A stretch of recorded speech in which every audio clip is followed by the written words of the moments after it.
Ito po yung simula ng property mga farm. So yung natutungan-tungan po natin, pupunta po dito sa loob ng property. Ang kinagandaan po dito sa property na ito mga farm, meron na po siyang kasamang bahay. May inclusion na po siya na bahay sa loob. At meron na rin po itong poso. Ayan kung makikita nyo. Ito po yung pagbaba nyo po doon, medyo malapit sa may kalsada. Ito na po mismo yung bahay na makikita nyo. Makikita nyo po na ito. Yan po ay pitak po ng palayan mga farm. Yan naman po pwede nyo pa rin po pagtaniman ito mga farm dahil po ito po ay matagal na pong hindi naasikaso.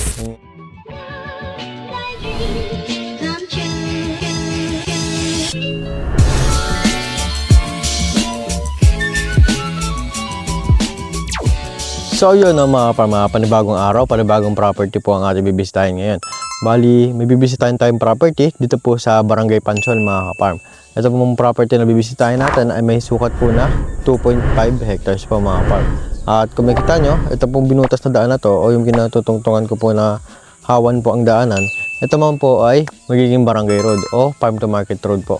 Ito pong property na to ay halos katabi-katabi po ng farm to market road po. At kung makikita nyo, ito pong binutas po na ito ay may sukat po ito na 5 meters po ang lapad. Ayun po ay tagusan na po ito hanggang sa Brigid po, Barangay Brigid. Kaya sa mga buyer natin dyan na magtatanong kung bakit ganito po ang daanan sa ngayon po ay ongoing process na po ito mga farm dahil po ito po ay project po ni Mayor. Kaya sa mga buyer natin dyan, tara, samahan niyo po kami. Pasukin natin tong property. So ayun mga farm, mapag-usapan natin tong layo po na ito sa town proper. Bari may layo po itong 6 kilometers po papunta po sa town proper at 1 kilometer naman po simula po dito sa property hanggang highway po. At itong kalsada mo lang po ito ay laking po problemahin pag ito po ay naitapos na. Yung nasa bungad po, yun po ay sinusudsud na po ng barangay po dito mga farm. Ayun naman po ay ongoing process po ito at hindi po ito matatagalan sa pagpapaayos ng daanan. At malalaparan din po hanggang Brigid po. Hanggang Brigid po itong property na to. No? Kaya tara mga farm, pasok po tayo sa property. Ito po yung simula ng property mga farm. Ito yung natutungan-tungan po natin. Papunta po dito sa loob ng property. Ang kinagandaan po dito sa property na to mga farm, meron na po siyang kasamang bahay. May inclusion na po siya na bahay sa loob. At meron na rin po itong poso.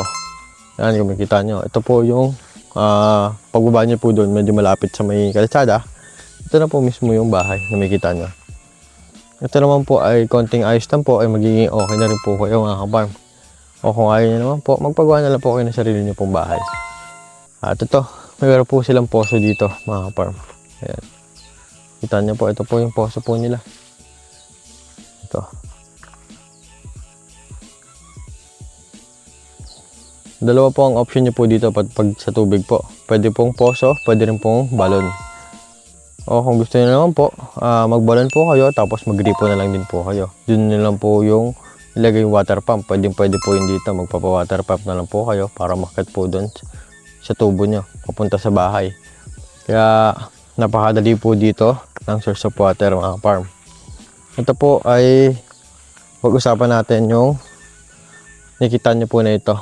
Yan po ay pitak po ng palayan mga farm. Yan naman po pwede nyo pa rin po pagtaniman ito mga farm dahil po ito po ay matagal na pong hindi naasikaso. Yun nga lang po dahil wala nga po dito yung may-ari mga farm. Pero pwede pa rin po itong taniman. At pag-usapan na rin po natin itong tanim dito ng property. Bali ang nakatanim po dito sa property na ito mga farm ay may higit po. May 400 kapuno pa po ito ng niyog. Mga earless pa po yun mga farm dahil may mga hindi pa po namumunga. At meron na rin po mga namumunga. Bukod po doon, meron po sila ditong guyabano. Bukod po sa guyabano, meron pa po silang saging, tsaka mangga. Meron din po bayabas, yan mga farm. At meron din po papaya. Sa mga buyer natin dyan, tatanong kung ano pa po ang mga paloob dito sa loob ng property. Ito na po yun mga farm. At kung meron pa pong iba, pag ito po ay nalibot na po natin halos lahat, din po natin makikita kung ano pa po ang mga nakapaloob dito sa property. Ang sabi po nila, mayroon pa po ito ibang tanim sa loob mga farm.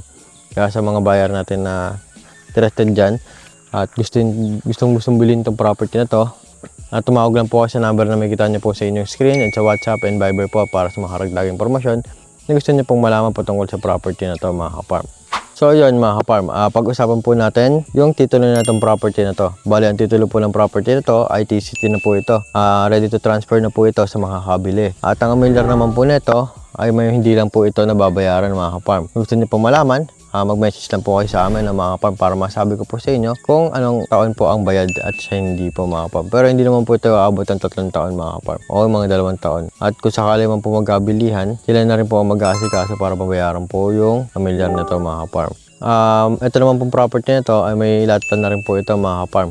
At ito po ay wala na po magiging problema patungkol po sa documents po na itong property. Kaya sa mga interested buyer natin dyan mga ka-farm, tumawag na po kayo mga ka-farm. So yun mga ka-farm, ito po ay kung makikita nyo, nandito po tayo sa mismo pinag-uulingan ng property. Ito, makikita nyo po, ito po yung pinag-uulingan ng property na to. At ang nagadaan po dito, kahit ano po ay pwede nyo pong ulingin. Pero sa karamihan po ginagamit po nila dito ay yung basyo po ng niyog. Ayun po yung madalas po ditong gamit. Pero kung makikita nyo, sari-sari po yan. Meron po itong mga kahoy na malalaki. Ayan, mga ganito po. May mga laman sa loob. Ayun po yung pinang-uuling po nila dito. Karamihan. Tapos, optional na lang po kung ano po ang gusto nyo pang uling. Pero lahat po sila dito, assorted na po. Kahit ano na po, inuuling po nila dito para po siguro pang kanila o baka binibenta na rin po nila mga ka-farm. Kaya sa mga buyer natin dyan mga ka-farm, tumawag lang po kayo. So ayun mga ka-farm, dito na po natin tatapusin ang vlog natin ngayong araw. Maaari po kayo mag-message sa amin mga ka-farm o tumawag lang po kayo sa amin para sa mga karagdagang impormasyon na gusto nyo pong malaman patungkol sa property na to. So yun lamang po mga ka-farm. God bless all po.